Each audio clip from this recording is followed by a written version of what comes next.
But let me back up. Victoria always needed to be the hero. In high school, she organized bake sales but took credit for classmates' recipes.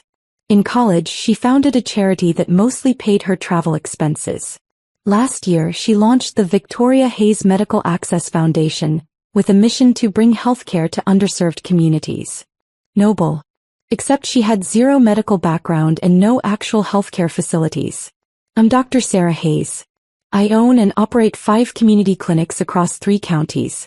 Primary care, pediatrics, women's health. We see 14,000 patients annually. 52% are uninsured or underinsured. We operate on sliding scale fees. Some patients pay full price. Some pay $5. Some pay nothing. It's not charity. It's healthcare.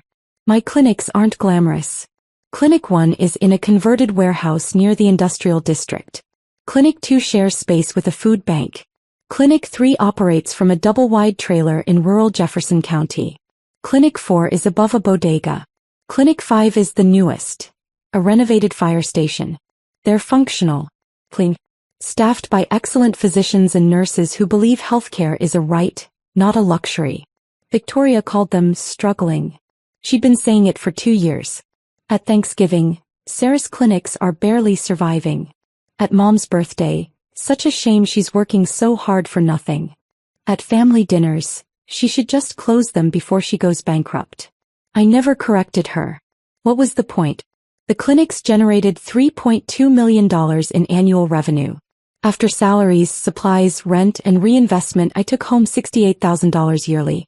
I could have made $340,000 in private practice. I chose not to. Victoria saw my modest apartment and 11-year-old Honda and assumed failure. 3 months ago she called me. I want to help, she said. The foundation could support your clinics.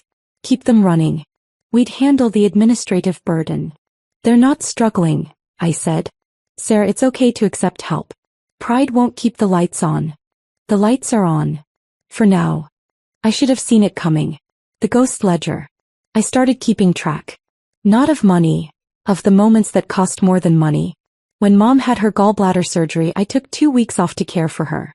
Victoria visited once, took photos for Instagram, left after 20 minutes. Cost, 14 days of patient care delegated. One mother who thanked Victoria for being there through everything. When Victoria's foundation launched, she asked me to staff the opening gala for free. Just check blood pressures, make it authentic. 6 of my nurses volunteered. Victoria's speech never mentioned us. Cost, 48 volunteer hours, 0 acknowledgement. When I was named Community Healthcare Provider of the Year by the State Medical Board, Victoria posted about it. So proud of my sister's little clinics trying to make a difference. Oh, trying. Cost. An achievement reduced to condescension. The ledger had 300 entries. Small moments. Invisible theft. The total was incalculable. Plan. 2 months ago, Victoria sent me documents. Partnership agreement between my clinics and her foundation. Just sign here. We'll handle everything. You focus on patients. I read every page. The agreement transferred all 5 clinic titles to the foundation. All assets. All accounts. All equipment.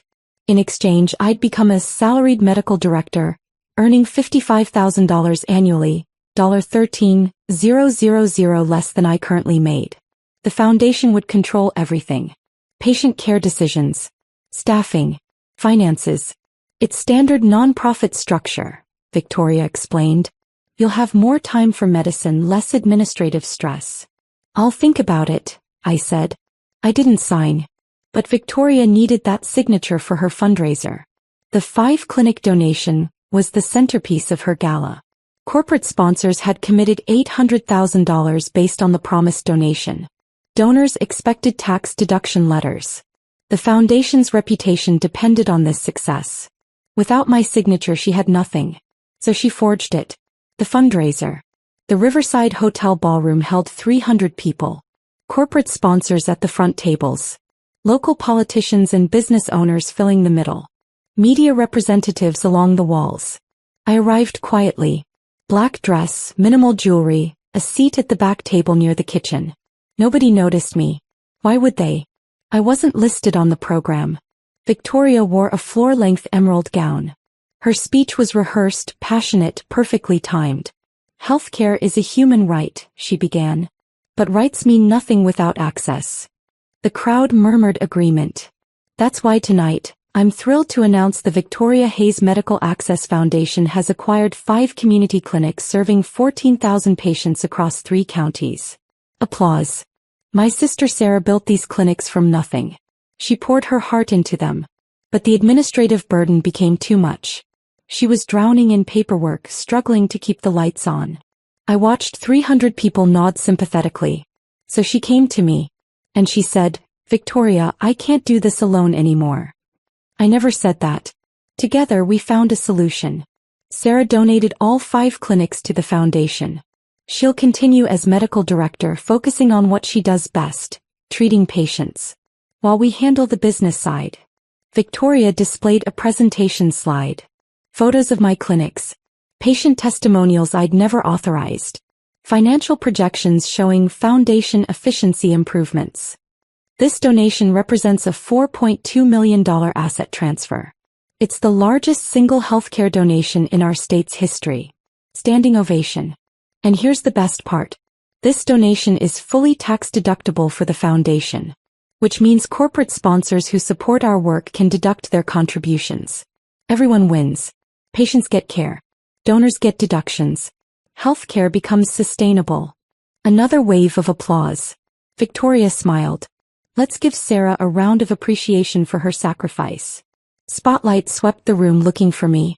I stayed seated, silent. "Sarah couldn't be here tonight," Victoria improvised.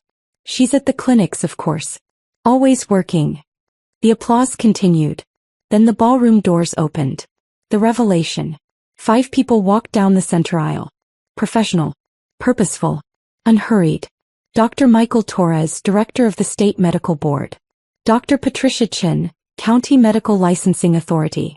Dr. James Morrison, Regional Healthcare Oversight. Dr. Regina Williams, Federal Healthcare Fraud Division. Robert Nash, State Attorney General's Office, Healthcare Crimes Unit. They walked straight to the stage. Dr. Torres took the microphone from Victoria. "Ladies and gentlemen, I apologize for the interruption. I'm Dr. Michael Torres, State Medical Board Director." The room went silent. "I need to clarify something about tonight's announcement. The 5 clinics Ms. Hayes just described, clinics 1 through 5 serving Jefferson, Madison, and Lincoln counties, are not owned by Victoria Hayes. They have never been owned by Victoria Hayes." Victoria's face froze. "These clinics are owned and operated by Dr. Sarah Hayes, a licensed physician and medical board member in good standing. Dr. Hayes never consented to any donation, never signed any transfer documents, never communicated any intention to relinquish control." Dr. Chin stepped forward. "We became aware of tonight's fundraiser 3 days ago when several corporate sponsors contacted us to verify the tax deduction claims. We reviewed all documentation. The signature on the transfer agreement is forged." Gasps throughout the ballroom. Dr. Morrison continued. "We've inspected all 5 clinics this week. Total annual revenue, $3.2 million. Patient load, 14,287 patients last year. Operational efficiency, 87%, well above the 71% national average for community clinics. Financial status, completely solvent with $450,000 in operational reserves." Victoria tried to speak. "There's been a misunderstanding." "Ms. Hayes," Robert Nash interrupted. "I'm with the Attorney General's Healthcare Crimes Unit. Forging medical facility transfer documents is a felony. Soliciting donations based on fraudulent asset claims is wire fraud. Offering false tax deduction promises is tax fraud." Dr. Williams added, "The Federal Healthcare Fraud Division is also interested. Any Medicare or Medicaid reimbursements processed through fraudulent entity claims become federal offenses." Dr. Torres turned to the audience. "For those who have already donated tonight, the foundation cannot accept your contributions. These donations are predicated on fraudulent claims. We recommend you contact your banks immediately to reverse any transactions." He paused. "And for the record, Dr. Sarah Hayes is here tonight." The spotlight found me. I stood. 300 faces turned. Recognition rippled through the room. The invisible medical director. The struggling clinic owner. The sister who couldn't make it. I walked to the stage. Dr. Torres handed me the microphone. The documentation. I pulled a folder from my bag.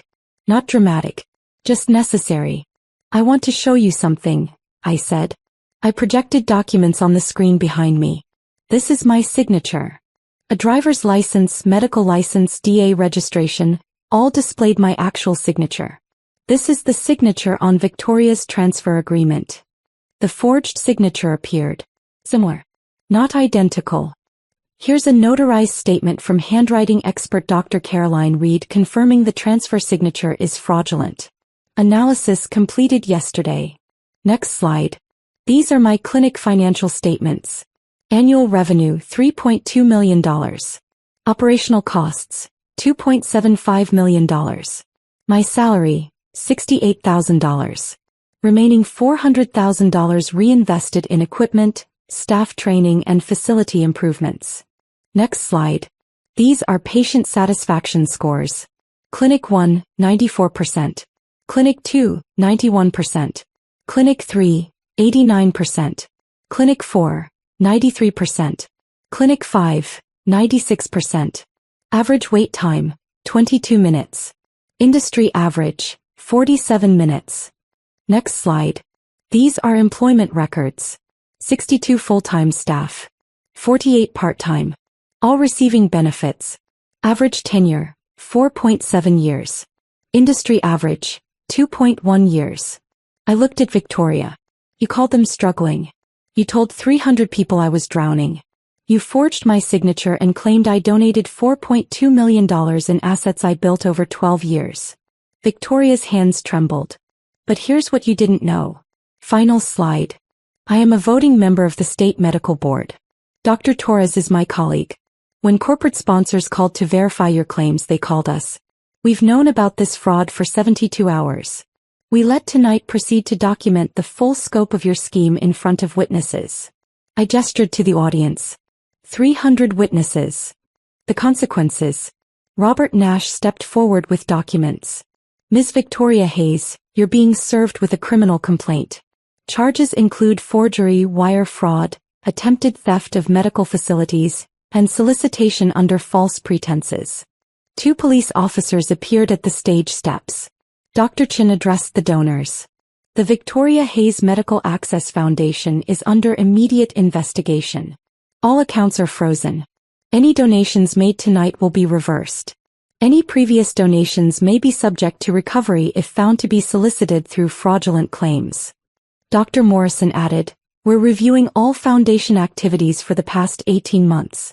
Any healthcare-related claims will be audited. Any additional fraud will result in additional charges. Victoria looked at our parents in the front row. Dad's face was gray.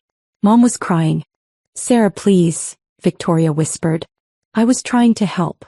No, I said quietly. You were trying to look like you were helping. There's a difference. The police escorted her off stage. The ballroom cleared in chaos. Donors demanding refund confirmations. Corporate sponsors huddling with lawyers. Media recording everything. I stood at the podium. Alone. Finally visible. Dr. Torres approached. You handled that perfectly. I just told the truth, I said. The truth with perfect documentation and 5 medical board directors as witnesses, he smiled. That's not just truth. That's strategy. The aftermath. The foundation dissolved within 2 weeks. Investigation found $340,000 in administrative expenses, Victoria's salary, travel, hotel stays, designer clothes for fundraisers. Criminal charges proceeded. Forgery. Wire fraud. Tax fraud. Victoria's attorney negotiated a plea. 18 months minimum security, 5 years probation, $800,000 restitution, permanent ban from nonprofit leadership. The donors who'd committed $800,000? 12 of them contacted me directly. We wanted to support community healthcare.